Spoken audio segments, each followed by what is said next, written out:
예수께서 즉시 제자들을 재촉하사 자기가 무리를 보내는 동안에 배를 타고 앞서 건너편으로 가게 하시고 무리를 보내신 후에 기도하러 따로 산에 올라가시니라.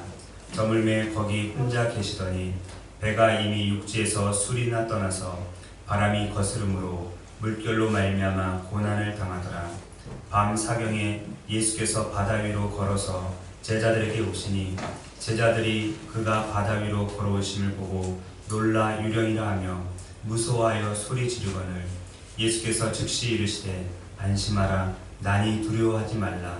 베드로가 대답하여 이르되 주여 만일 주님이시거든 나를 명하사 물 위로 오라 하소서 하니 오라 하시니 베드로가 배에서 내려 물 위로 걸어서 예수께로 가되 바람을 보고 무서워 빠져가는지라 소리질러 이르되 주여 나를 구원하소서 하니 예수께서 즉시 손을 내밀어 그를 붙잡으시며 이르시되 믿음이 작은 자여 왜 의심하였느냐 하시고 배에 함께 오르매 바람이 그치는지라 배에 있는 사람들이 예수께 절하며 이르되 진실로 하나님의 아들이로소이다 하더라.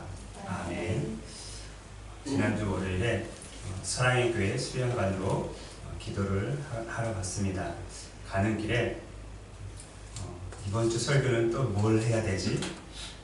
주부들이 밥을 해주고 돌아서면 다음 식사는 뭘 해줘야 되지? 저희 아내는 다음 주 주일에는 무엇을 점심을 해야지 하는 고민처럼 돌아서면 다음 설교는 또 뭘 해야 되지가 고민입니다. 사랑의 교회 수양관으로 기도하러 가면서 이번 주 설교는 또 뭘 하지? 라고 이렇게 마음속으로 기도하는 마음으로 갔는데 자꾸 믿음이 작은 자여 라는 말이 떠오른 것입니다.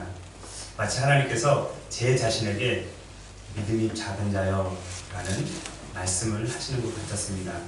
그래서 수양관에 도착하자마자 성경을 찾아보니까 본문에 기록된 마태복음 14장 31절에 믿음이 작은 자여 라는 단어가 기록이 되어 있었습니다. 그래서 어쩌면 오늘은 여러분들보다 제 자신에게 하는 설교일지도 모르겠습니다.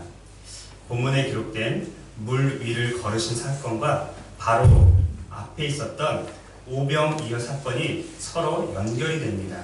그래서 오병이어 사건을 먼저 살펴봐야만 합니다.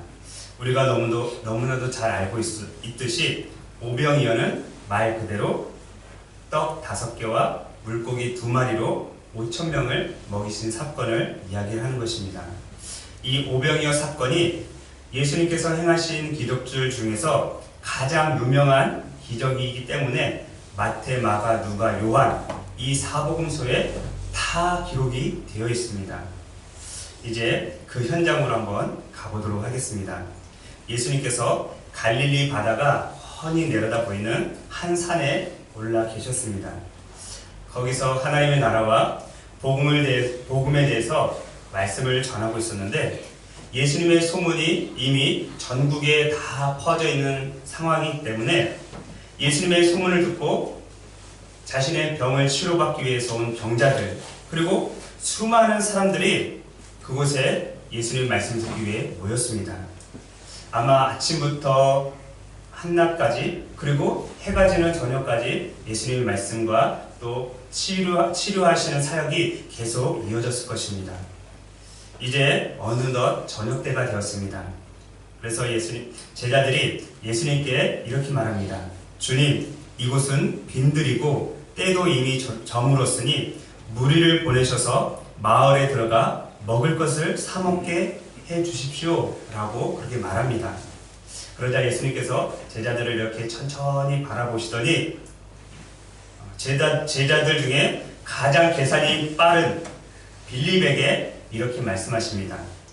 우리가 어디에 가서 떡을 사서 이 사람들에게 먹이겠느냐? 라고 말합니다.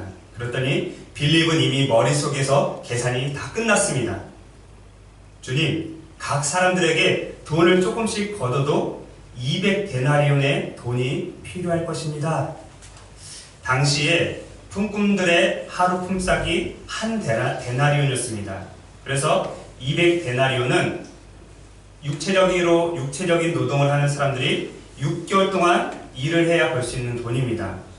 오늘날로 이종직 노동자들이 하루에 10만 원을 받는다고 하면 약 2천만 원의 돈이 필요한 돈입니다. 1만 명에서 2만 명의 사람들에게 십시일반 돈을 걷어도 2천만 원을 걷는다는 것은 쉬운 일이 아닐 것입니다. 그런데 예수님 당시의 유대 사회에서 200데나리온의 돈을 걷는다는 것은 이거는 거의 불가능한 일일 것입니다. 바로 그때 안드레가 한 어린아이를 데리고 옵니다. 그리고 그 어린아이의 손에는 엄마가 정성스럽게 싸준 점심 도시락이 들려져 있었습니다. 이 아이는 무슨 일인지 점심때를 놓치고 도시락을 아직까지 저녁이 다 됐는데도 아직까지 먹지 못하고 있었습니다. 여러분들 어린아이의 손에 들린 도시락을 한번 상상해 보시기 바랍니다. 우리 아들이 어린이집에 다닐 때 어린이용 도시락 통을 싸들고 다녔는데 보기만 해도 앙증맞고 귀엽게 생겼죠? 그리고 먹어봤자 얼마나 많이 먹겠습니까? 지금 이 어린아이의 손에 들린 도시락은 말 그대로 어린이용 도시락입니다. 보리떡 5개, 물고기 2마리가 들어있지만 성경에는 그렇게 써있지는 않지만 분명히 작은 보리떡 5개, 작은 물고기 2마리였을 것입니다. 그 도시락을 가지고 있는 아이와 함께 온 안드레가 예수님에게 이렇게 말합니다. 주님, 여기 한 아이가 보리떡 5개와 물고기 2마리를 가지고 있습니다.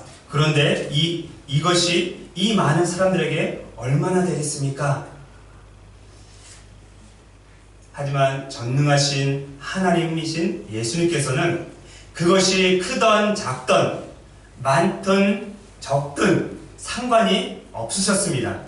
제자들을 시켜서 그 수많은 사람들을 다 자리에 앉게 하신 다음에 어린아이가 가져온 보리떡 5개, 물고기 2마리를 하늘을 우러러 축사를 하시고 떼어주기 시작합니다.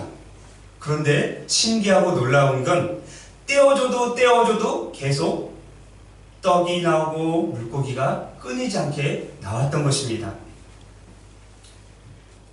점심 도시락을 가져왔던 그 아이로부터 시작해서 거기에 앉아있던 최고령의 노인까지 남녀노소를 불문하고 모든 사람들이 다 배부르게 먹었습니다.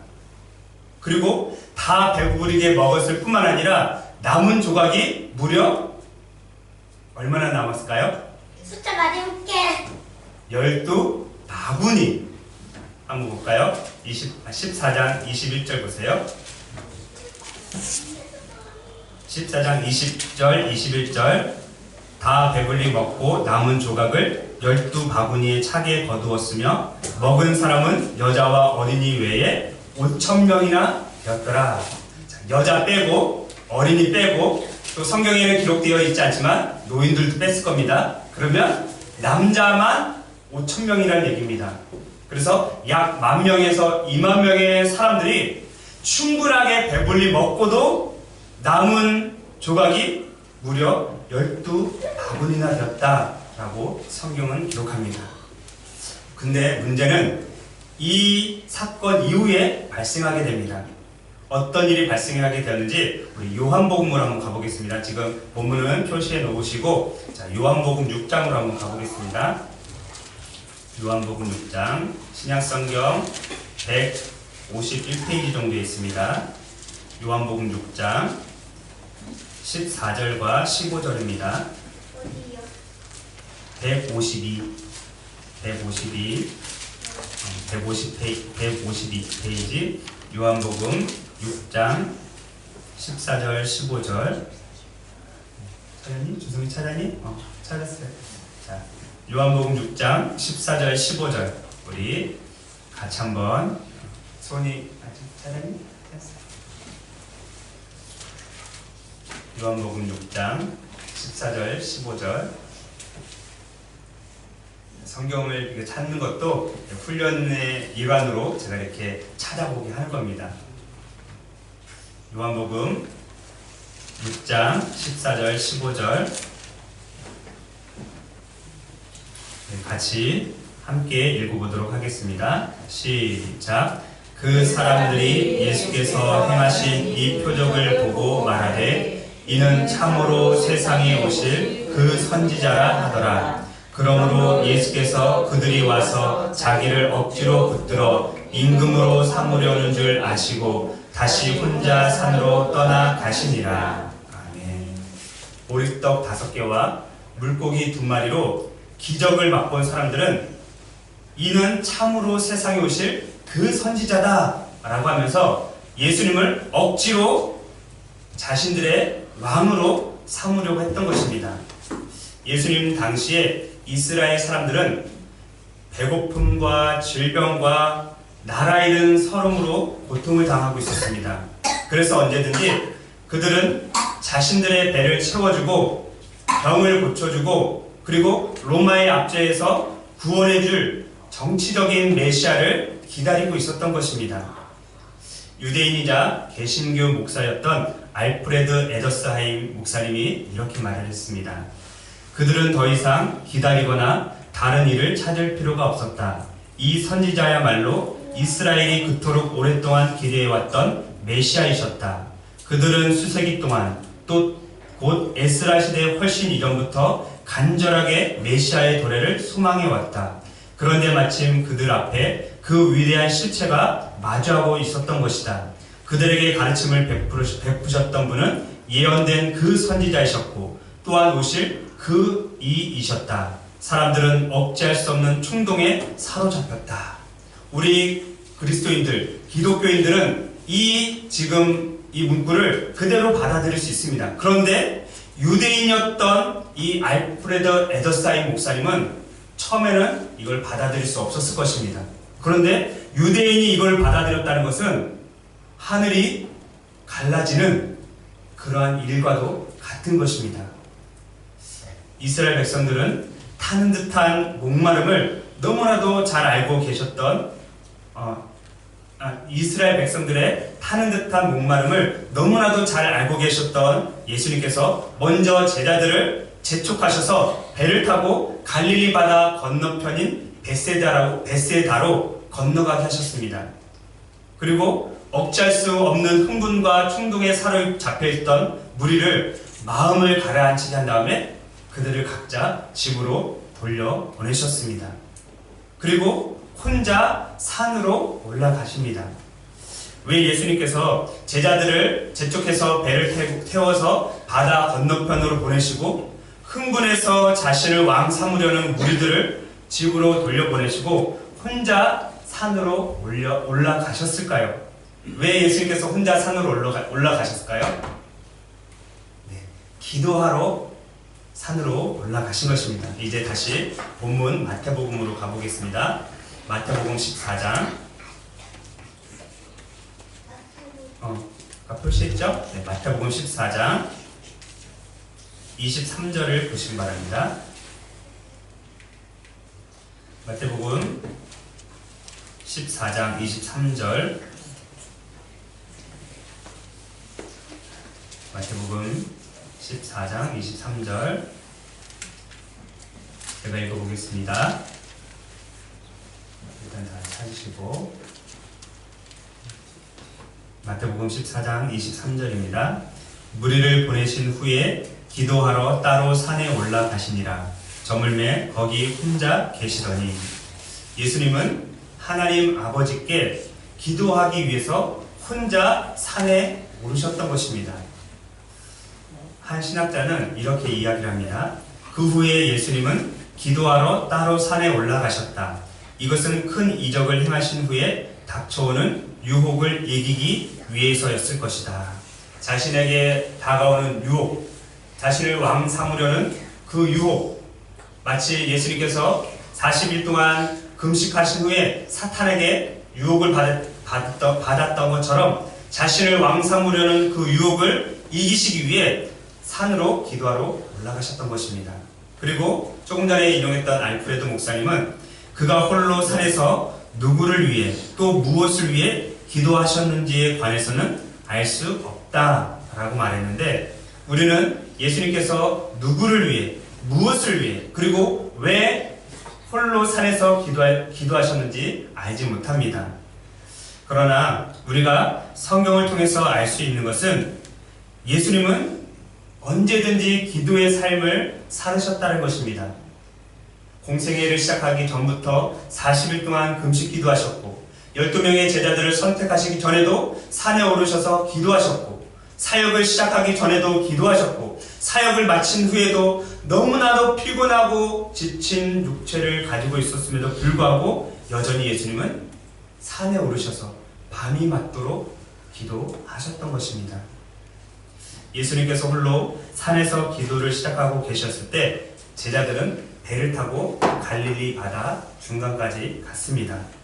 우리는 흔히 바다라고 불리는데 여러분 바다 하면 뭐가 생각나죠? 바다? 여름.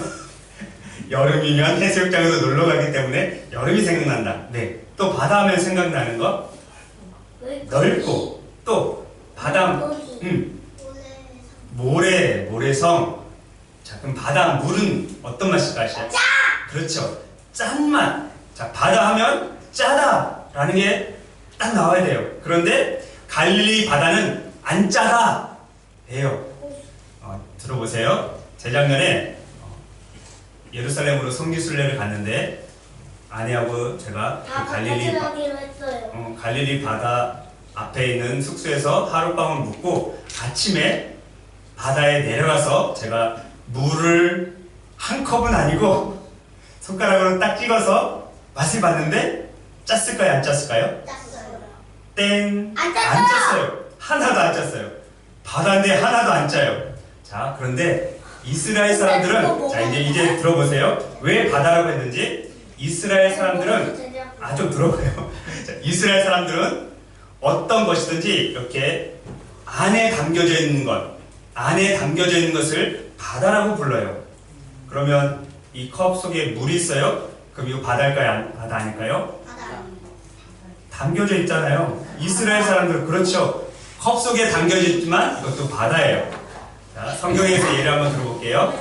이스라엘 제사장들은 하나님 앞에 제사로 가기 전에 언제든지 손과 발을 씻었어야 돼요. 물로. 그 물을 받아놓는 그릇이는데 아주 커요. 노수로 만든 그릇이는데 그것을 물두멍이라고 불러요. 그런데 물두멍을 또 다른 말로 놋바다라고 불러요. 아무리 커도 이 정도, 저보다 좀 더 크겠죠? 아무리 커도 이만한 걸 바다라고 부르는 거 웃기잖아요. 근데 이스라엘 사람들은 어떤 틀 안에 갇혀 있으면 그건 바다예요. 그래서 갈릴리 바다도 원래는 호수인데 산으로 좌우 앞뒤가 산으로 이렇게 가로막혀 있기 때문에 이스라엘 사람들은 바다라고 불렀던 거예요.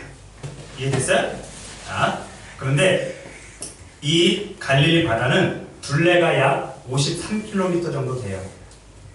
호박 약간 이렇게 생겼는데 이렇게 생겼다고 보면 돼요. 이렇게 둘레가 53km 정도 되고 그 다음에 남북으로는 21km, 그 다음에 동서로는 11km, 그리고 평균 깊이는 약 26m, 그리고 가장 깊은 한가운데는 약 43m.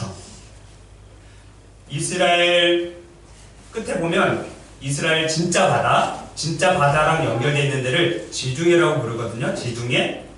그런데 이 지중해보다 갈릴리 바다는 약 200m 밑에 있어요. 여기 지중해 바다라면 갈릴리 바다는 200m 밑에 있어요. 그런데 이스라엘에서 가장 큰 산이 헤르몬 산이거든요. 거기서 불어오는 차가운 바람과 그리고 밑에서 불어오는 따뜻한 지방에서 불어오는 이 뜨거운 공기가 이 갈릴리 바다에서 만나는 거예요. 그러면 어느 날 아무도 모르게 풍랑이 일어납니다. 자, 보세요. 우리 24절에서 26절 한번 보세요. 배가 이미 육지에서 술이나 떠나서 바람이 거스름으로 물결로 말미암아 고난을 당하더라. 밤 사경에 예수께서 바다 위로 걸어서 제자들에게 오시니 제자들이 그가 바다 위로 걸어오심을 보고 놀라 유령이라 하며 무서워하여 소리 지르거늘. 늦은 저녁에 예수님하고 지금 헤어졌죠? 예수님은 산에서 기도하고 계시고 지금 제자들은 어떻게 됐죠? 배를 타고 갈릴리 바다를 노져서 가요. 지금처럼 뭐 보트가 있는 것도 아니고, 그러니까 노를 저어서 가니까 빨리 갈 수가 없는 거예요. 이제 겨우 가운데까지 왔어요. 그런데 갑자기 풍랑이, 바람이 불어오는 거예요. 보세요. 베드로, 안드레, 요한, 야고보는 뱃사람이에요. 즉 갈릴리 지방에서 태어나서 그들의 직업은 어부예요. 물고기를 잡는 사람들이에요. 그런데 그들조차도 풍랑이 일어나면 어떻게 할 줄을 몰랐던 거예요. 일부러 소리 크게 한 게 아니라 이게 마이크 성능이 좋아서요. 그런데 나머지 8명 보세요. 나머지 8명은 배를 타봤을까요? 못 타봤을까요? 못 타봤어요. 아마 한 번도 못 타봤을 거야. 예수님을 만난 다음에 그제서야 겨우 타봤을 거예요. 그러니 풍랑 속에서 타는 배는, 거기서 하는 멀미는요, 자동차를 타고 가는 멀미하고는 비교가 안 됩니다. 먹었던 모든 것들을 다 토해내고 신물까지 올라옵니다. 차를 타고 가면 잠시 세워서 저 멀미나요? 그러면 차 문을 열고 나갈 수도 있죠. 배에서 저 멀미나요? 그러면 야 그래 그러면 잠깐 바다에서 쉬고 와. 그럴까요? 아니에요. 못해요. 그리고 큰 배도 아니에요. 저희가 배를 타봤는데 많이 타봤자 한 20명, 25명 그 정도밖에 못하는 배예요. 그러니 거기에 난간이나 밧줄이나 붙잡을 수 있는 것은 붙잡고 정말로 죽음의 사선을 넘나드는 그러한 위기였던 것입니다. 그리고 또 성경에 보니까 밤 사경에 라고 단어가 되었는데, 이 밤 사경은 새벽 3시에서 6시 사이예요. 가장 어둡고 캄캄하고 두렵고 고통스러운 그 시간에 예수님께서 바다 위를 걸어서 오고 있는 것입니다. 제자들은 저 멀리서 누군가가 지금 바다 위로 걸어오고 있는데, 여러분들 한번 배 타고 있던 제자들에게 한번 생각을 해보세요. 난 지금 막 멀미나서 죽겠는데 저기 멀리서 어떤 사람이 걸어오고 있어요. 그러면 야 정말 멋있다, 나도 저렇게 걸어다니고 싶다, 그런 생각이 들까요? 아니면 놀라 자빠질 정도로 무서울까요? 그렇죠? 놀라 자빠질 정도로 무서웠을 거예요. 그래서 제자들은 유령이다 라고 이렇게 외쳤던 거예요. 그런데 예수님께서 가까이 오시더니 안심하라, 나니 두려워하지 말아라 라고 말씀하셨어요. 풍랑 속에서 바다 위로 걸어온 사람이 유령이 아니라 예수님이었던 거죠. 이 세상에 그 어떤 사람이 바다 위를 걸을 수 있겠습니까? 여러분 가끔 이렇게 자기가 뭐 이렇게 메시아다 내지는 내가 그리스도다 라고 하는 헛소리를 하는 사람들이 가끔 물에서 실험하는 영상을 봤을 거예요. 발에다가 이렇게 풍선 같은 걸 묶어놓고 나는 물 위를 걸을 수 있다라고 하면서 빠져서 죽죠. 그렇게 해서 걸은 사람이 한 사람도 없습니다. 그런데 하나님이신 예수님은 달랐어요. 예수님은 그 어떤 방해도 없이, 그 어떤 도구도 없이 그냥 그렇게 걸어서 물 위를 갔던 것입니다. 예수님께서 바다 위를 걸어오시면서 나니 안심하라 라고 했을 때 베드로가 반응을 보입니다. 우리 28절 한번 보세요. 28절 제가 읽습니다. 베드로가 대답하여 이르되 주여 만일 주님이시거든 나를 명하사 물 위로 오라 하소서 하니.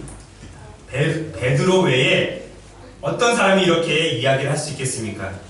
다른 제자들은 두려움과 공포에 떨면서 예수님을 멍하니 쳐다보고 있을 뿐입니다.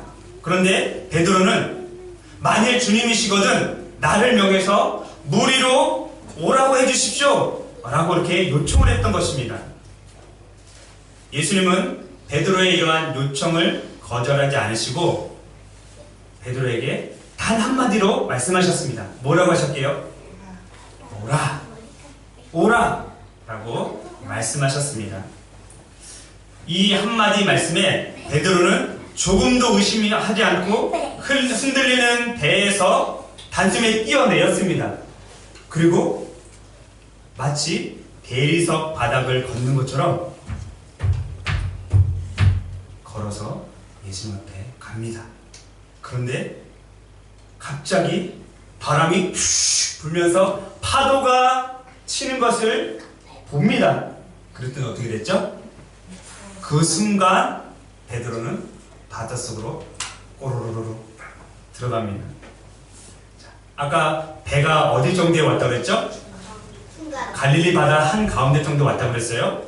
그리고 그 중에 가장 깊은 곳이 43m라고 했어요. 베드로가 갈릴리 바다에서 잔뼈가 굵었기 때문에 어부 출신이기 때문에 수영은 좀 했을 거예요. 그런데 풍랑 속에서 수영을 한다는 것은 쉬운 일이 아닐 것입니다. 구명조끼를 입고 있던 것도 아니겠죠? 그러니 얼마나 두렵고 무서웠겠습니까? 베드로는 빠져들어가면서 이렇게 합니다. 주님, 나를 구원해 주십시오. 주님, 나 좀 살려주세요. 라고 하면서 소리를 지릅니다. 바다에 빠진 사람은 어떻게 해야 되죠?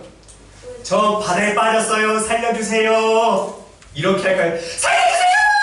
이렇게 할까요? 뭐, 자, 약간 오버 액션을 했지만 두 번째죠?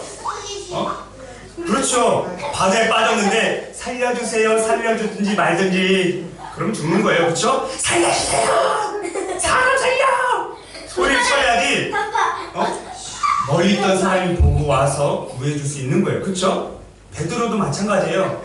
지금 자기가 지금 물속에 빠져 죽고 있는데 예수님 살려주세요 이렇게 했을 거 아니에요. 젖 먹던 힘을 다해서 주님 살려주세요 라고 했더니 예수님께서 손을 탁 잡으시고 베드로를 끌어올리십니다. 31절 32절 보세요. 예수께서 즉시 손을 내밀어 그를 붙잡으시며 이르시되 믿음이 작은 자여 왜 의심하였느냐 하시고 배에 함께 오름에 바람이 그치는지라. 예수님이 물에 빠져가는 베드로를 향해서 뭐라고 하셨죠? 믿음이 작은 자여 왜 의심하였느냐. 여기까지 내용을 잘 들었던 독일의 요한 볼프강 폰 괴테라는 사람이 있습니다.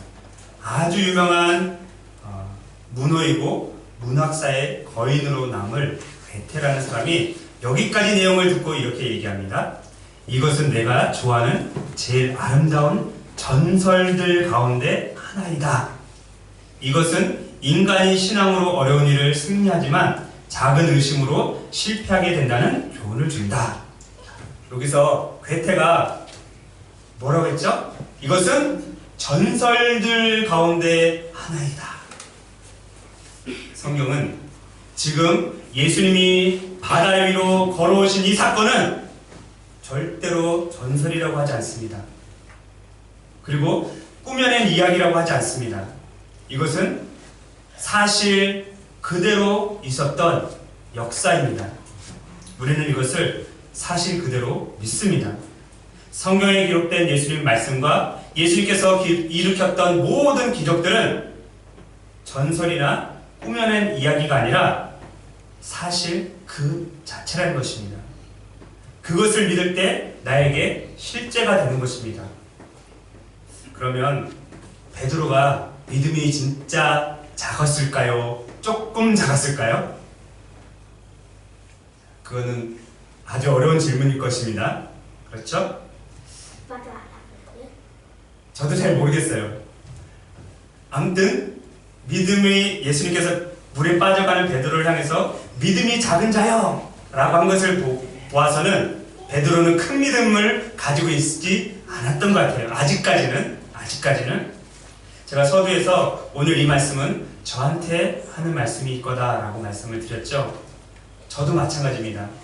제가 믿음이 있는 것 같이 생각이 들었지만 어떠한 일을 만나면 풍랑과 같은 큰 일을 당하면 예수님께서 저를 향해서 성기야, 넌 어떻게 그렇게 믿음이 작으니?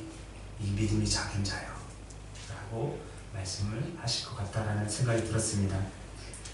교회를 개척하고 1년의 시간이 지났는데 제 자신을 돌이켜볼 때 정말로 믿음이 작은 자라는 그런 생각을 떨쳐버릴 수가 없습니다. 저는 정말로 믿음이 작은 자입니다. 여러분의 믿음은 어떻습니까? 성경에 보면 겨자씨 하나의 만한 믿음만 있으면, 제가 집에 겨자씨가 있는데 그건 나중에 겨자씨 설교할 때 보여드리려고 안 가져왔습니다. 얼마나 작은지. 아무튼 작아요. 겨자씨 하나일 만한 믿음만 있어도 이 산들을 들려 바다에 던져져라 하면 산이 바다에 들어간다라고 말씀하셨어요. 저는 겨자씨보다 더 작은 믿음을 가지고 있는 사람입니다. 그런데 이러한 작은 믿음을 가지고 있는 사람들에게 위로의 말이 있습니다. 매튜 헬리라는 신학자가 한 말인데요. 한번 들어보세요. 아무리 믿음이 강하고 용기가 크다 해도 거기에는 두려움이 섞여 있는 법이다. 주여 내가 믿나이다라고 말할 수 있는 사람은 또한 주여 나의 믿음 없음을 도와주소서라고 말할 수밖에 없는 것이다. 무슨 말인지 이해되셨죠? 내가 예수님, 당신을 주님으로 믿습니다 라고 하는 사람은 주님, 나의 믿음 없음을 불쌍히 여겨주십시오 라고 하는 사람과 똑같다는 것입니다. 그럼 반대로 주님, 나의 믿음 없음을 불쌍히 여겨주십시오 라고 하는 사람은 주님을 믿는 사람이라는 것입니다.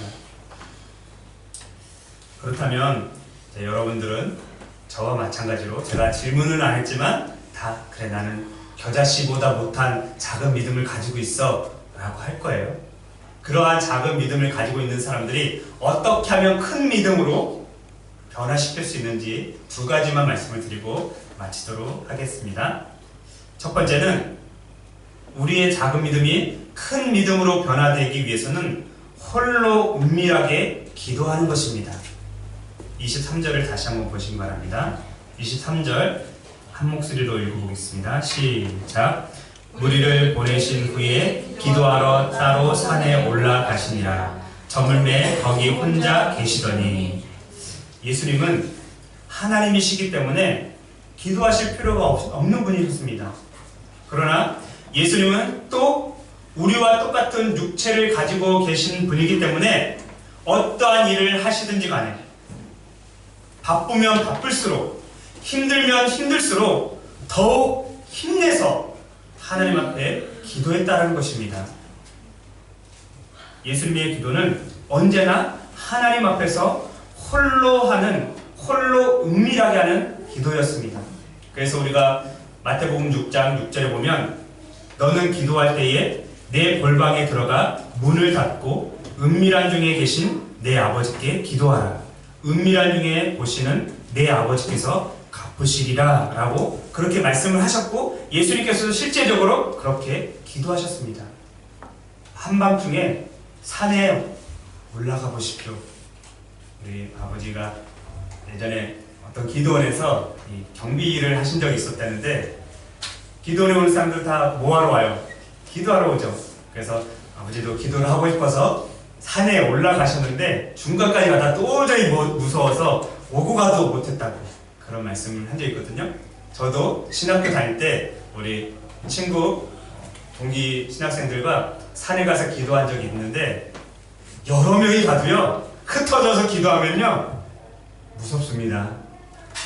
그런데 예수님은 하나님이셨기 때문에 그런 무서움은 없으셨겠죠. 그러나 우리나 똑같은 육체를 가지고 있었기 때문에 기도하는 게 쉽지 않으셨을 거예요. 지금 제자들을 떠나 보내시고도 벌써 몇 시간째 기도하고 있는 거예요. 우리의 작은 믿음이 큰 믿음으로 바뀌기 위해서는 다른 방법 없습니다. 홀로 은밀하게 하나님 앞에 기도하는 것입니다. 기도하다 보면 나도 모르는 순간에 믿음이 생겨납니다. 작은 믿음에서 큰 믿음으로 변화되게 되는 것입니다. 두 번째는 예수님을 끝까지 바라봐야 되는 것입니다. 29절과 30절을 또 보시기 바랍니다. 같이 읽겠습니다. 29절 30절 시작. 오라 하시니 베드로가 배에서 내려 물 위로 걸어서 예수께로 가되 바람을 보고 무서워 빠져가는지라 소리질러 이르되 주여 나를 구원하소서 하니. 오라 라는 말씀에 지금 베드로가 배에서 뛰어내렸죠. 그리고 지금 대리석같이 딱딱한 그런 바다를 걷고 있었어요.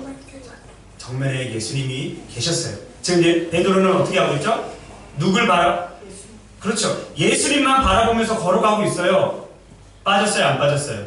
안 빠졌어요. 믿음이 적었어요? 컸어요?